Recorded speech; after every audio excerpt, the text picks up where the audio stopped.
I'm one of the paediatricians with the mitochondrial team in Oxford. Many of you will have seen me for many years, starting out in Newcastle originally, managed to gradually work my way up. Okay, so I'm going to touch on a little bit more practical advice, building on what Jane and Catherine have already talked about.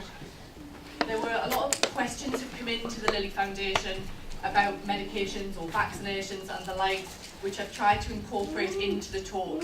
If you do have a specific question, then do find me over the next couple of days to speak about it, if it's not already answered in the talk. Like Alison said, I will touch a little bit on psychological support and helping siblings deal with mitochondrial disease. But again, if you want more one-to-one support or much more specific advice, then try and register with Child Bereavement UK to get a one-to-one session with Anne.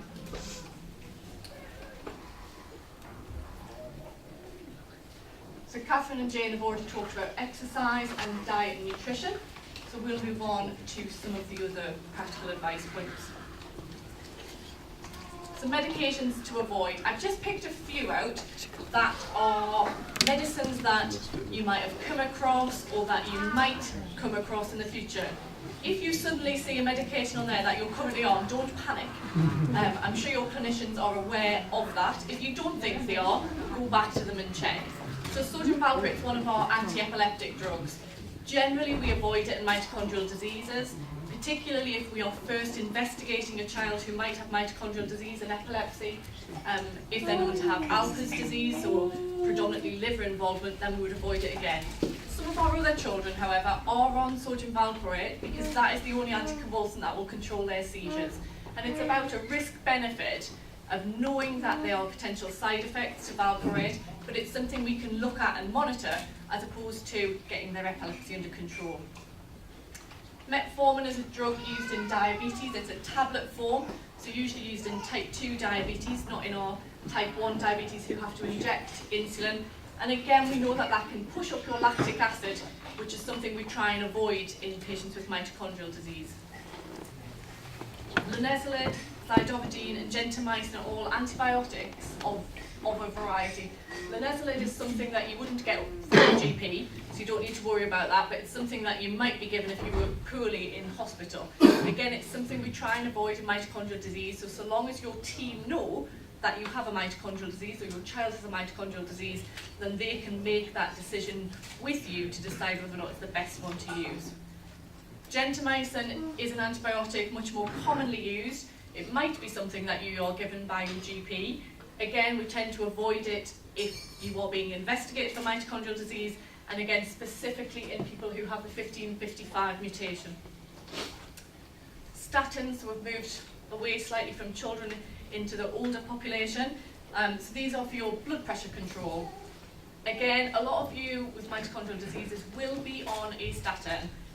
Just make sure your mitochondrial team knows it's something we can monitor through blood tests that you have routinely, and if your blood levels start to look a little bit dodgy, then we'll think about taking you off it. But again, it's about the risk-benefit of controlling your blood pressure and your cholesterol against the side effects. I've put propofol on there. That is definitely something your GP will not prescribe you. So that's a medicine that's used to put you asleep, so an anaesthetic. Propofol is probably fine in short bursts, so it's often used when people are being given an anaesthesia initially to induce the anaesthesia, but we try and avoid it in prolonged use. Anything longer than 24, 48 hours, for example, if your child's in intensive care and they're going to be ventilated for several days, propofol is probably not the best anaesthetic agent to use. As with any kind of medicine, if you're prescribed a new medicine, make sure that the interactions have been checked. So particularly anticonvulsants often interact with other medicines of lots of different kinds. So again, it's important to know that your GP knows that you've got mitochondrial disease, what medicines you're on, and if you're not sure, then drop a line to one of the mitochondrial team, depending on where your centre is. Sorry, I know we were doing questions. Okay. One that's probably broad enough, domperidone. Okay. Because I know that lots of the children are being withdrawn Yeah. from that. So I just wondered what... So domperidone is one that actually has just been withdrawn generically, so that's not specific to children with mitochondrial disease.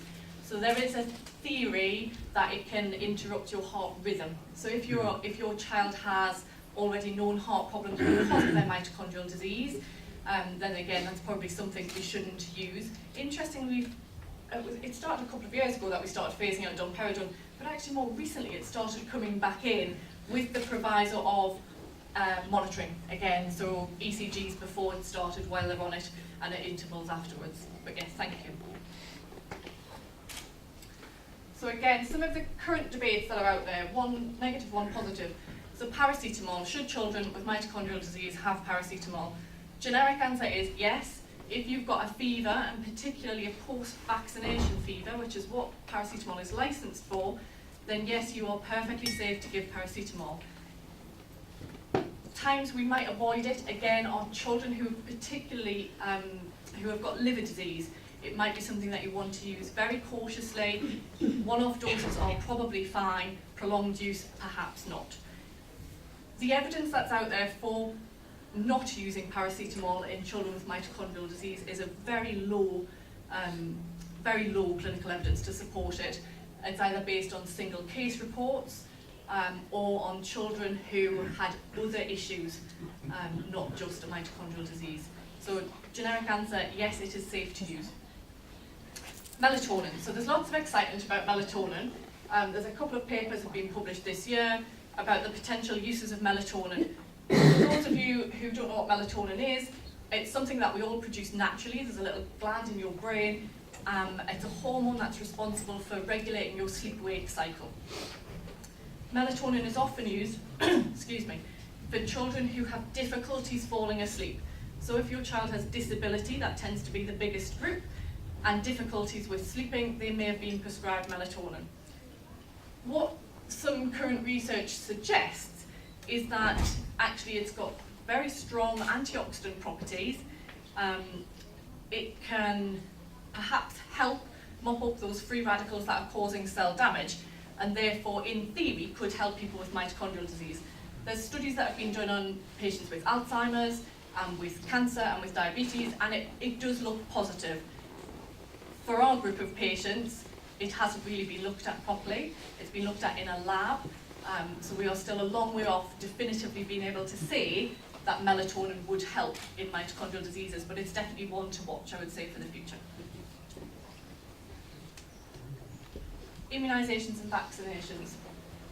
So again, as a tri-centre group, we support the routine immunisations for childhood in this country. We also generally advocate flu vaccines and pneumococcal vaccines for both children and adults. And the reason for that is you are likely to suffer more if you came down with the flu, essentially. So we want to try and prevent you getting any intercurrent illnesses as far as possible. The difficulty comes with vaccinations, as we know children often get a fever once they've had a vaccination. And we also know that some children, particularly those with Lee syndrome, are more susceptible to a decline if they get a fever. So again, this is where your use of paracetamol comes in, just the same as you would in your child without mitochondrial disease. Give them their vaccine, give them paracetamol afterwards, regardless of whether or not they've got a fever, to try and control it. Along with that, and going along with what Catherine said about dehydration on holiday, is actually keeping up their hydration, particularly when they may develop a fever, is really important. So when you've got a fever, your body draws in more fluid and therefore requires more to be taken in. So try and up their fluids once they've had their vaccines. If you're lucky enough to be going on some kind of exotic holiday somewhere and you need extra vaccines, have a chat with us first. That's not us saying, no, you can't go. That's us looking at the vaccines you would need, making sure that they don't interact with any of the other medication that you're already on, and it's about planning. You don't want to be having your vaccines literally a week before you fly. It's just not a good idea, because if you're going to get any side effects from the vaccines, then it's potentially going to delay or even cancel your holiday. So again, it's just about planning, that's all. Special caution if you're going somewhere where malaria is more prevalent. Some of the anticonvulsant drugs, so the drugs for epilepsy, interact with the antimalarials. So again, just make sure that either one of your mitochondrial team or your GP know about it so the interactions can be checked. Chickenpox vaccine. So that's another one that's causing a bit of debate at the moment. So the chickenpox vaccine can be given to adults and children over the age of 1. It's not currently part of the UK routine schedule. It is recommended for close contacts of people who are at risk of complications from chickenpox. So that generally means people with a lower immune system. So generally people who are on chemotherapy, who are on immunosuppressants for another reason. It doesn't per se encompass those with mitochondrial disease unless you know that your child's immune function is low.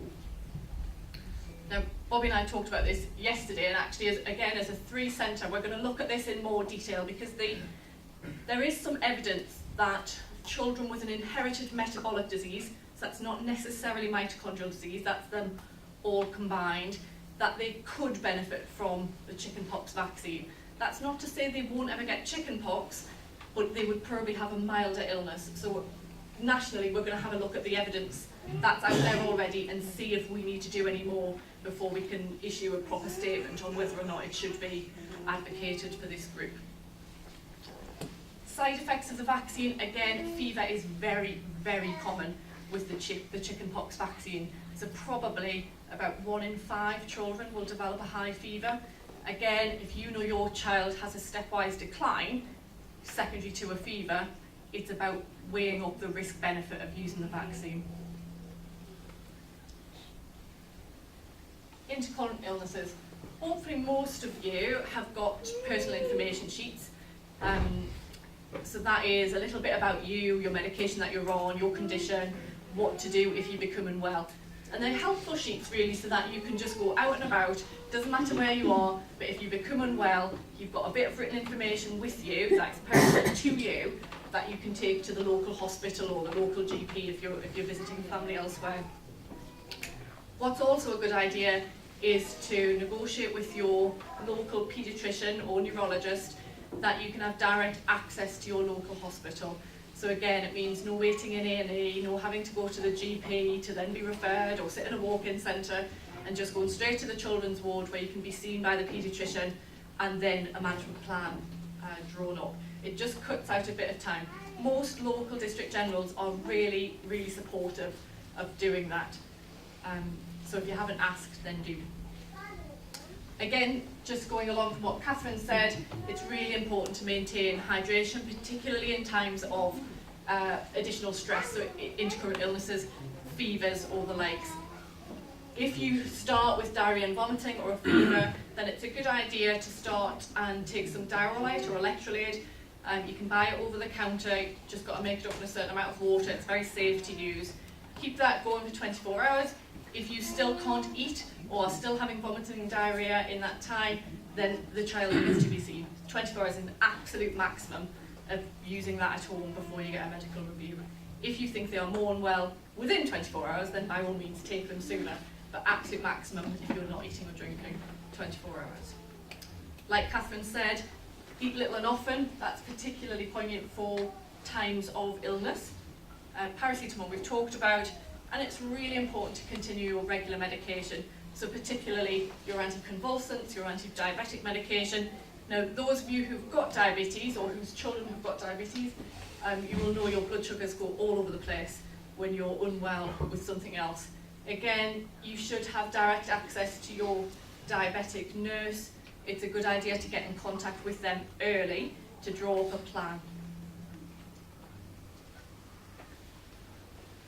Operations.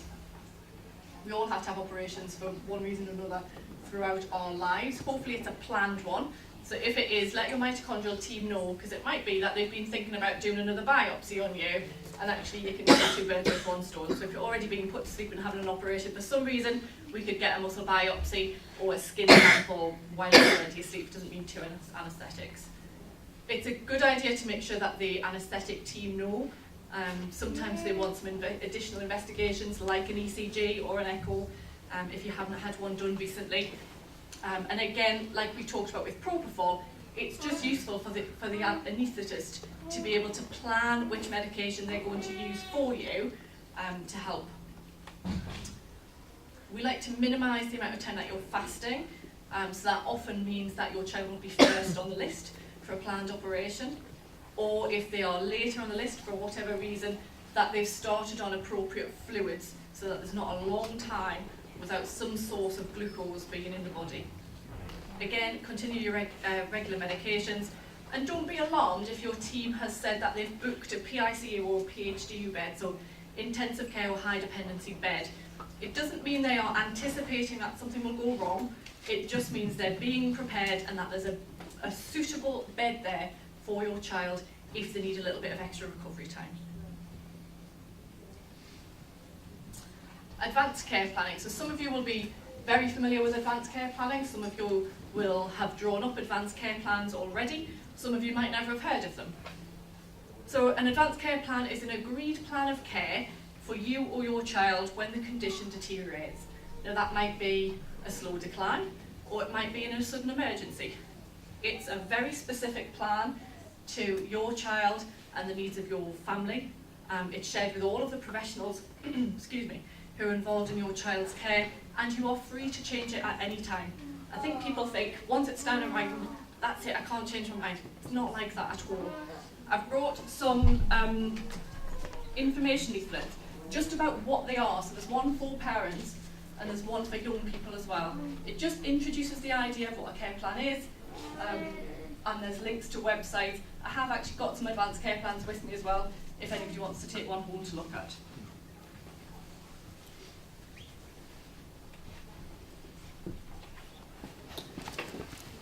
So this chart is by no means exhaustive, and these are some of the things that families from the Oxford region have said has been difficult about coping with mitochondrial disease. I'm not sure how well they transmit actually.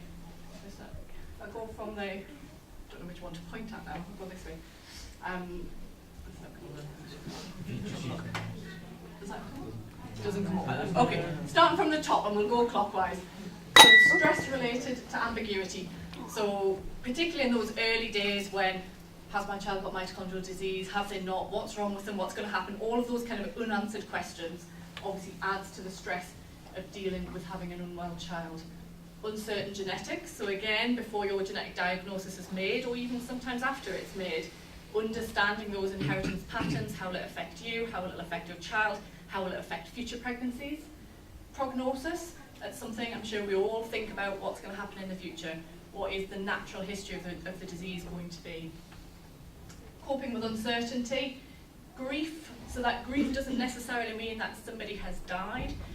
The grief of dealing with a life-limiting illness, the grief of dealing with a complex disease. Lack of awareness, this is something obviously Lily are working really hard on. I'm sure you've all come across somebody who said, oh well, what's that? What's that? Nobody understands it. It's not out there in the same way that cancer is or strokes are. So that often makes it difficult. I think particularly for children as well. So often the children don't look any different to the rest in their class, but then suddenly they're off school for several days, or repeated days off school, or they can't do PE. And again, it's that lack of understanding of the condition that then makes it difficult. Rethinking expectations. Again, I think this applies both to families who've got children with mitochondrial disease and those who don't. Sometimes you think you know what's going to happen to your child and something changes it, but dealing with that is difficult. Educating others, that links in a little bit to our lack of awareness, and again, something that Lily worked really hard at. So supporting siblings. Many of you will have both affected and unaffected children, and how you help your unaffected children understand what's happening to their affected sibling is difficult. I'm going to talk really generically about it because every child is different and every family is different. But often these are the questions that we're asked: when do we tell them, who tells them, where do we tell them, and what do we tell them? And again, there's no one right answer. It's got to be very specific to your child and your family. All I would say is children are really perceptive, so they often overhear conversations or they think they've overheard a conversation. Probably the sooner you can talk to them about it, even if you're in the early stages of being diagnosed with mitochondrial disease and you still don't know what your biochemistry is or your genetics are, it's probably a good idea to encourage your unaffected children to be involved in the discussions so that they don't feel left out in the dark and they don't feel like they're not being told something, because that's when their own misconceptions start to develop. Who tells them? It's entirely up to you. So if you want to tell them, or an aunt tells them, or if you think, I don't know how to do this, I just don't know what to do, then ask one of us. It's fine. It's better coming from one of you if you can, but by all means, we're there to help support you. We're ideally in their own environments and where they're comfortable. That makes it less likely that one of us are going to be able to do it. And what do you tell them? We'll come a little bit on to that. So really important is to check what your child knows already. You will be surprised how much they've picked up, or how much they've overheard, or what they've seen on the news, and what their understanding of what mitochondrial disease is. It's quite important to use simple words. I mean, mitochondrial is not really a simple word, is it? But we can't really get around that one. But actually use the word. So again, they need to know what the true meaning of it is, because otherwise that's when their misconceptions develop again. Be honest with them. If you don't know, you don't know. That's what we would do. We don't say to you, oh well, we'll just say, we don't know at the moment. And that's it. And again, children respond very well to honesty. Reassure them. So it's okay to be sad, it's okay to cry, it's okay for them to see you cry. They are just normal emotions. Repeated information. So again, even listening to the talks that we've had this morning, there's a lot of information to take in. You wouldn't expect a child to absorb all of that information. You wouldn't expect your child to sit here all morning, listen to us and then go, right, I've got it, that's it. Most of us will come away going, oh, right, I need to think about. And you'll come back to the website and you'll read it again, or you'll look on the Lily Foundation and look over the talks again, and that's fine. Children are exactly the same. So keep it short, keep it simple, repeat it, ask them if they've got any questions, and check what they've understood. Because what you don't want is to give them some new information, think you've got over their misconceptions, and actually you've just introduced new ones. So again, just simple. It's really important that they're allowed to ask questions, and they might be questions that you don't want to hear and that you don't want to answer, but it is important for them to be able to voice their concerns. Encourage them to share their feelings, which I think most families do now really, but again, it's okay to cry. Explain what might happen next. We might not know what happens next at all, but if you don't know, say you don't know, or say, well, the doctors think, ...